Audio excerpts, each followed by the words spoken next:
Mais soluções patéticas e tragicômicas por justamente aqueles que originaram o problema, que sempre foi uma obviedade.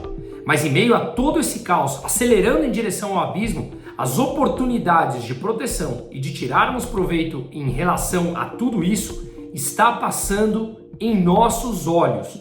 Não podemos desperdiçar. Os ciclos econômicos se repetem e sempre olhamos para trás e nos arrependemos de não termos aproveitado essas oportunidades. Aqui eu quero expor nesse vídeo de forma objetiva e clara os problemas, as perspectivas e o que está passando aqui que a gente pode aproveitar positivamente para surfar essa onda em meio ao caos. Vamos refletir a respeito.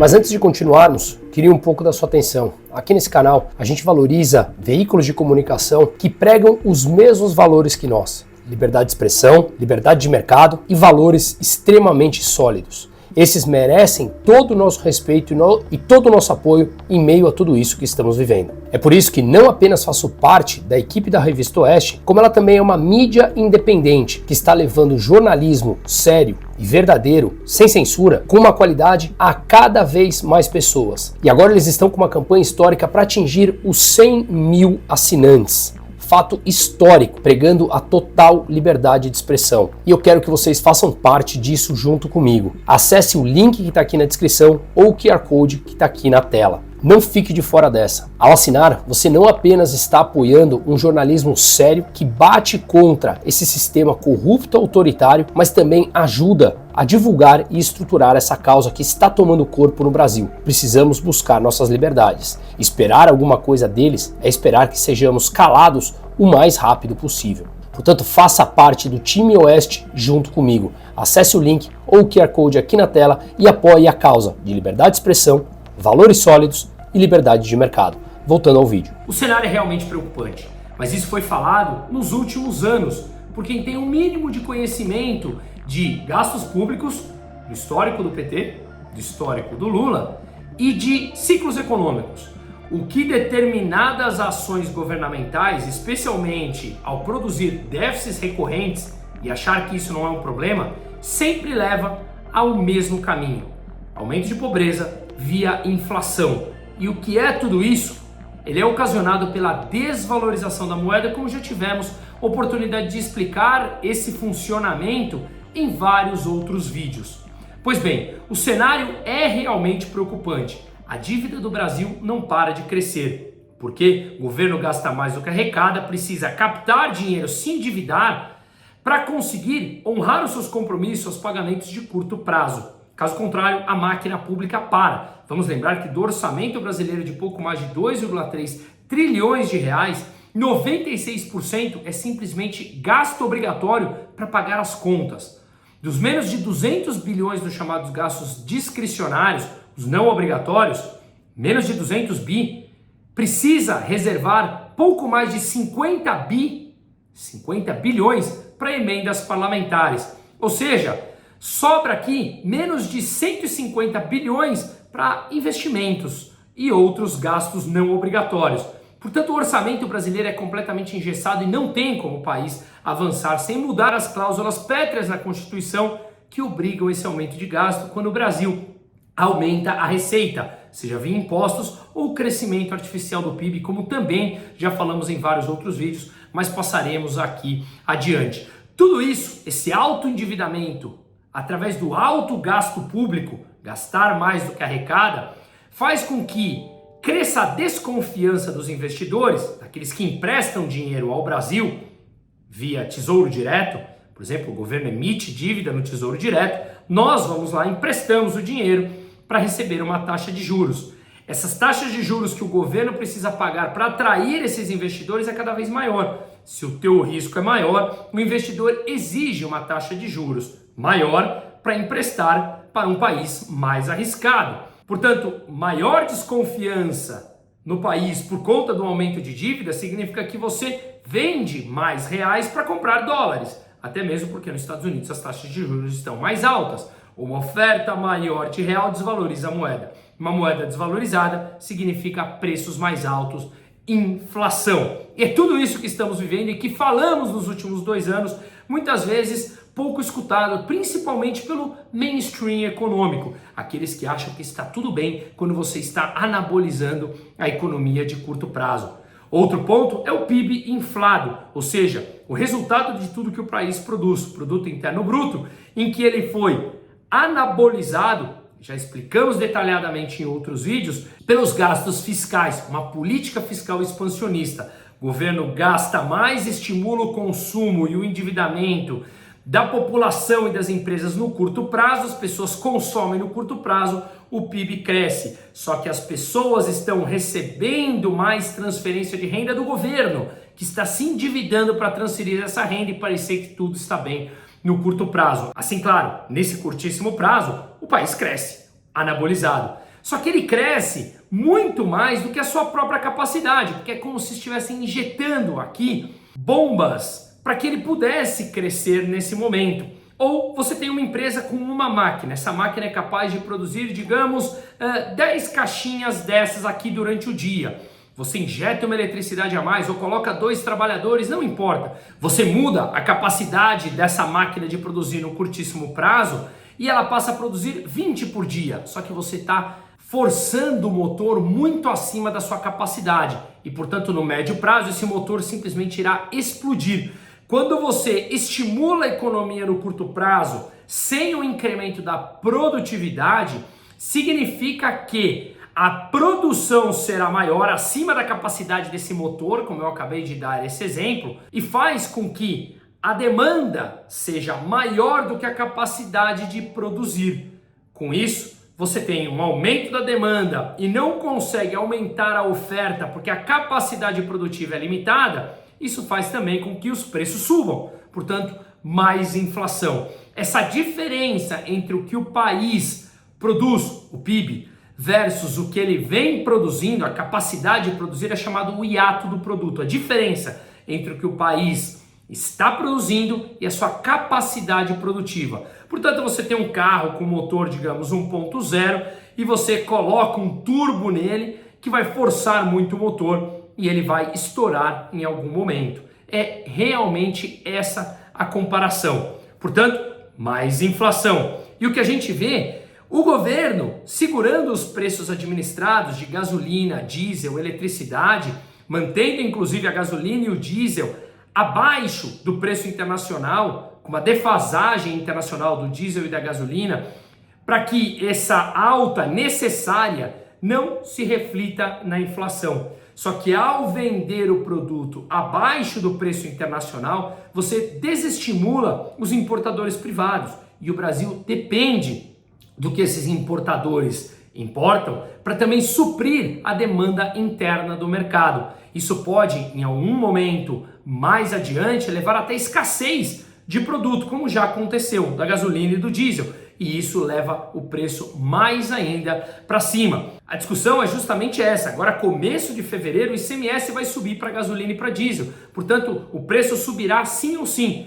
E ainda a Petrobras precisará reajustar os preços. Caso contrário, ao continuar vendendo defasado do mercado internacional, além desses problemas com o importador, como eu falei, o que acontece é que você consome caixa da Petrobras, a mesma política que foi feita lá na Dilma.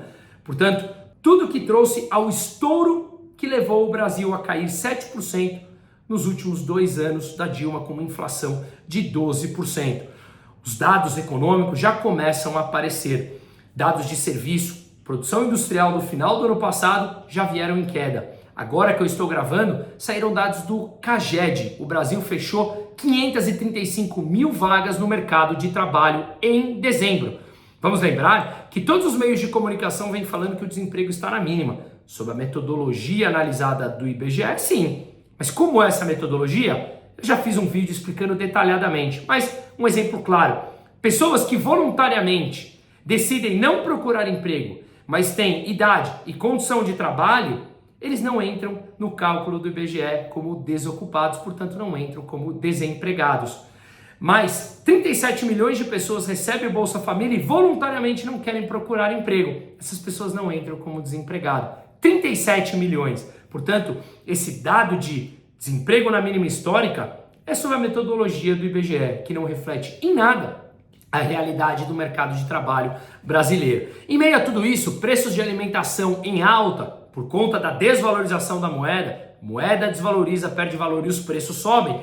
Em muitas capitais, a inflação de alimentos já ultrapassou 25%, como é o caso aqui de São Paulo. Em Campo Grande ultrapassou mais de 30%, que é o que eu bato na tecla. A inflação é muito mais alta. E claro, inflação mais alta, ou seja, desvalorização da moeda ocasionada por gastos governamentais maiores do que a receita, faz com que a popularidade do presidente caia. Historicamente, o que derruba um presidente ou reelege ou não elege presidente é a economia como um todo. Só que acontece é que o Lula, populista do jeito que é, com mentalidade antiquada, intervencionista e socialista, quando ele vê a sua popularidade caindo, chegando próximo a 2026, ele tende a acelerar o processo de populismo e mais intervenção para tentar recuperar a sua popularidade. Só que ao olharmos na origem, todo o problema que estamos vivendo vem do intervencionismo e, portanto, dessas ideias que ele quer acelerar agora para tentar recuperar a sua popularidade.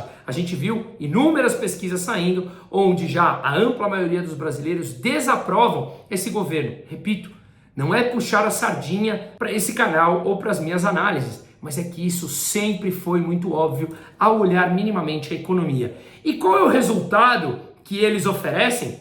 A Gleisi Hoffmann, que provavelmente será ministra, ventilou-se taxar exportação. Taxar exportação nunca funcionou em nenhum lugar do mundo. Foi um dos caminhos encontrados pela Argentina para chegar no abismo total econômico. Lula falando que vai conversar com donos de supermercado. Ora, isso é o que fez lá atrás os fiscais do Sarney, em que o governo, com uma narrativa torta, queria colocar a culpa nos donos dos supermercados porque subiam preços, quando a alta dos preços é um resultado da desvalorização da moeda e porque cai a confiança dos investidores, dos agentes econômicos como um todo no país, porque o governo gasta mais do que arrecada e o país se endivida e, portanto, a moeda perde valor. Perde tempo de donos de supermercados, do próprio governo, ao invés de cortar gastos, mudar a Constituição para trazer a estabilidade da moeda via corte de gastos, não. Eles querem gastar e perder tempo falando com donos de supermercado como se eles fossem os responsáveis pela alta dos preços. Mas começa a falar agora em trocar Haddad por Alckmin, aquele que falou que não voltaria à cena do crime, mas voltou como vice. E também é agora conivente de tudo o que está acontecendo. E mais, um governo centralizador no Lula, antiquado, retrógrado, corrupto. O que adianta trocar A por B? Ou até mesmo na SECOM, Secretaria de Comunicação, se tudo que vem do governo é um desastre e é centralizado nas ideias antiquadas e corruptas do próprio Lula. Portanto, não há caminho, não há alternativa a não ser o corte de gastos, que é o que a gente vai falar agora. Mas o BC, o Banco Central, rejeitou a ideia do Haddad, do Banco Central ser o regulador do mercado de vale-refeição. Olha outra alternativa que eles buscam. Ou seja, é um programa que concede incentivo fiscal para as companhias que oferecem auxílio alimentação aos seus funcionários. São mais de 470 mil empresas vinculadas ao programa, com mais de 20 milhões de trabalhadores, e vão conceder incentivos fiscais à empresa. Menor arrecadação para o governo, que continua gastando mais, aumenta o rombo. Parênteses aqui. Para mim, filosoficamente e moralmente, imposto ele é imoral, porque eles tomam de você de maneira forçada e se você não quiser pagar, você não tem alternativa. Ou é preso ou simplesmente é forçado a pagar. Portanto, eu acho completamente imoral. Mas quando o governo continua aumentando seus gastos e quer conceder incentivo fiscal para dizer que isso vai baratear o alimento, sem levar em consideração que a inflação ocorre pela desvalorização da moeda, como já falamos amplamente aqui, ele mostra que ele não entendeu em nada o problema, ou melhor, entende, mas não quer perder o controle, que é justamente o projeto de poder do PT como um todo. Para piorar, empresários do ramo da construção, que estão lá construindo os empreendimentos do Minha Casa Minha Vida fase 1, aquele em que o governo dá 95% do dinheiro para aquelas famílias de mais baixa renda, esses empresários falaram que os investimentos e as construções estão travadas. Por quê? Porque o governo quer um apartamento maior, com varanda, literalmente eles falaram isso, com mais espaço e acabamentos melhores, só que eles não querem que suba o preço. No momento que o INCC, Índice Nacional de Construção Civil, vem subindo e superou o anual mais de 8%, eles não querem que suba o preço. Só que o preço de todos os insumos na construção e falta de mão de obra pressiona o preço final desses empreendimentos. O Lula não quer que suba para não pressionar a inflação. Resultado final, preço congelado. Os empreendedores simplesmente falam: lavo minhas mãos, aqui eu não vou construir, o que diminui a oferta e, portanto, tudo isso mostra esse complexo problema da mentalidade econômica petista completamente atrasada. Mas ainda para piorar, a Argentina, que obviamente segue num caminho brilhante, basta ver os números no primeiro ano do governo Milei, eles acabaram com o imposto de importação, aquele que uma ala do radical do PT quer taxar, coisa que o Haddad veio e negou, mas onde há fumaça, há fogo, onde há PT, você sabe que há atraso. Pois bem, a Argentina não mais taxa suas exportações, que o governo esquerdista anterior fazia.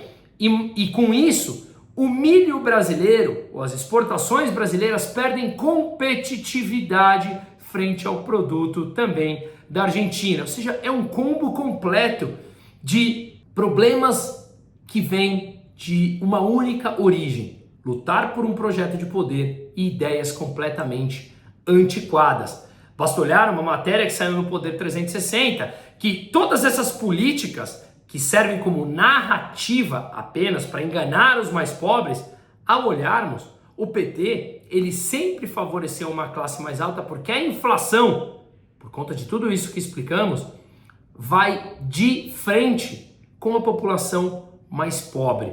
Ou seja, o PT sempre foi e é um grande partido corrupto e mentiroso por natureza, que prejudica aos mais pobres em nome do seu projeto de poder para mantê-los em sua dependência histórica e assim ir comprando direta e indiretamente os votos. O ponto aqui é: será que teremos uma mudança à vista de mentalidade? Acho muito difícil, por todo o histórico do Lula, e ainda mais com 80 anos, chegando próximo da reeleição em 2026. Se der qualquer sinal que ele não sairá como candidato ou que sua popularidade continuar em queda, é claro que os preços dos ativos no Brasil estão completamente depreciados.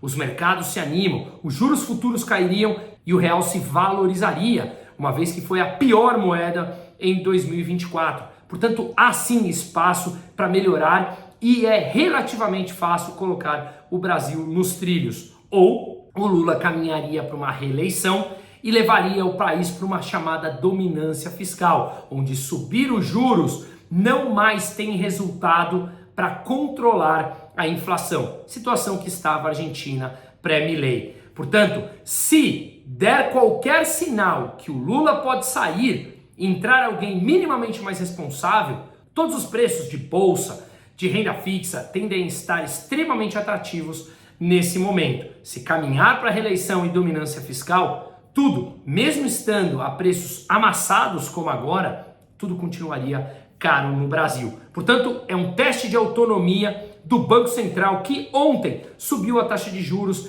em mais 1 ponto percentual e que deverá subir mais 1 ponto na próxima reunião. Com isso, em momentos normais, ou minimamente normais, fica claro que quanto maior a diferença de taxa de juros entre Brasil e Estados Unidos, significa que mais pessoas tomam dinheiro emprestado nos Estados Unidos a uma taxa mais baixa para investir aqui numa taxa mais alta, para ganhar essa diferença de taxa de juros, o chamado carry trade. Nesse cenário, entram dólares no Brasil, que favorece o real, valorizaria a moeda brasileira. Mas num cenário de caminhar para essa dominância fiscal, mesmo juros mais altos acaba não atraindo tanto capital. Por isso a gente vê os juros futuros muito altos, são determinados por livre oferta e demanda, e a taxa de juros que o governo e as empresas precisam pagar aos investidores, aos agentes econômicos, para atrair capital e eles serem, portanto, atrativos nessa atração de capital. Senão, eles não conseguem se financiar, que é o que acontecia na Argentina e precisava recorrer à impressão de moeda, portanto, inflação.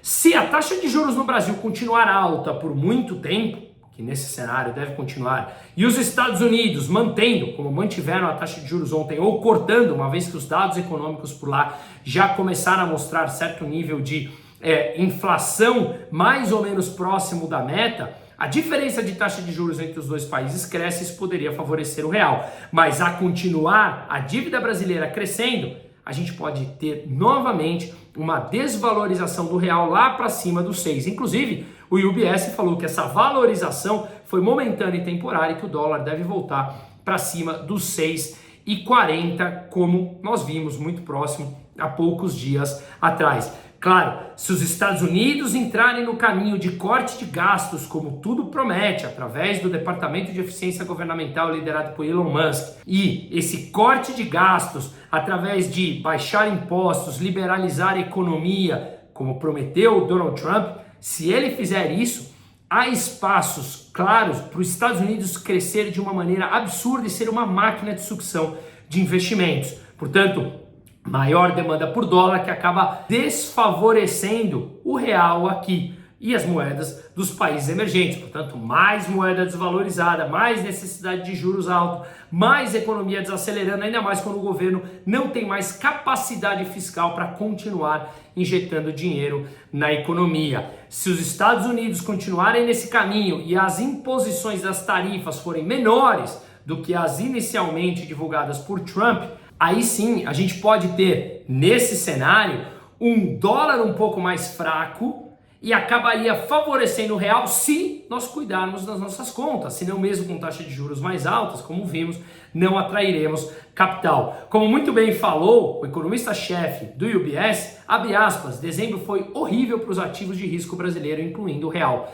Então é um movimento tático, essa valorização agora momentânea, é um movimento tático e uma moeda que sofreu de forma descomunal apenas alguns dias atrás. Se nós olharmos aqui o DXY, que é o índice do dólar frente a uma cesta de 6 principais moedas, nesse ano o dólar perdeu o valor frente às principais moedas e o real foi junto nessa esteira e tem se acomodado muito próximo a R$6, o que é obviamente extremamente detrator para a inflação brasileira. Portanto, não foi um movimento do real, foi um movimento pontual em que o mundo, ao achar ou imaginar que nos primeiros dias de Donald Trump já imporia tarifas extremamente altas e ele tem sido mais lento nesse processo, passando recados, a forma dele de negociar, isso levou alguns a acreditar que os Estados Unidos, ou Donald Trump, não subirá fortemente as tarifas e, portanto, isso poderia levar a uma inflação menor e taxa de juros menor nos Estados Unidos e o dólar perdeu um pouco de força. Mas com os problemas domésticos brasileiros, fica claro que o nosso real tende a se desvalorizar novamente. As ações brasileiras tiveram um desempenho quase 150% abaixo das argentinas no ano passado, isso olhando em dólar. Olhando esse gráfico aqui, a gente vê que os papéis do Ibovespa, a Bolsa Brasileira, estão cerca de 40% descontados em relação ao valuation, ao valor de mercado dos países emergentes, 40% abaixo. E os países emergentes, por sua vez, estão também próximo a 30% a 40% abaixo das ações americanas. Portanto, há sim espaço para as ações brasileiras se valorizarem e muito se tiver um gatilho de mudança de mentalidade e cortes de gastos. Olhando aqui esse gráfico, fica muito claro ao vermos que a primeira linha dela, que é a Argentina, que subiu 120% nos últimos 12 meses. O S&P, a segunda linha, azul, que é a Bolsa Americana, subiu 37%. A gente vê o MSCI Emerging Markets, os países emergentes, que tiveram uma alta de 14%, e o índice brasileiro da Bolsa Brasileira em dólar, que caiu 23% nesse mesmo período. Portanto, uma aberração que é explicada pelos altos gastos públicos brasileiros e endividamento do Estado como um todo. Por conta de tudo isso, a gente vê que o único problema é a sustentabilidade da dívida brasileira, que segue crescendo e faz com que o governo tenha que pagar muito mais taxa para atrair capital. Ao olharmos, por exemplo, os títulos públicos atrelados à inflação estão pagando quase 8% acima da inflação. Isso é um momento de oportunidade se você entende esse perfil. Eu deixo aqui embaixo escrito brunomusa.com.br/investimento para a gente falar a respeito do seu perfil. Não é uma recomendação de compra, mas sim, eu acho que é uma extrema oportunidade se fizer parte do seu perfil. Mande mensagem, eu mesmo respondo e a gente fala sobre isso. Qualquer cenário tendo inflação mais 8, se você olhar nos próximos anos, a chance de você sair com ganho disso é muito alta. Portanto, eu acho que a gente vai ter que passar por alguma mudança urgente, ou uma mudança de governo, ou uma mudança de mentalidade. Ou então, o ajuste será pago pela própria inflação. Quando você tem a inflação muito alta, em termos reais, a tua dívida diminui. E, portanto, muitos governos usam da inflação para diminuir a sua dívida frente ao PIB. E isso traz oportunidades também. Veja, o valor presente desses títulos, dos papéis, das ações brasileiras estão extremamente descontados. E me parece que o establishment no geral não quer mais esse governo autoritário e corrupto. Claro, colocaria alguém do Centrão? Mantém a mesma mediocridade de sempre? Pode ser que sim, mas esse vídeo é muito mais voltado para o lado econômico de oportunidades de investimento. E qualquer sinal de mudança de cenário para cortar gastos e trazer à tona algo de responsabilidade fiscal, os preços brasileiros estão extremamente baratos, especialmente daqueles ativos que se perpetuam ao longo do tempo e que provavelmente estarão aqui daqui 10, 15 ou 20 anos. Seguimos.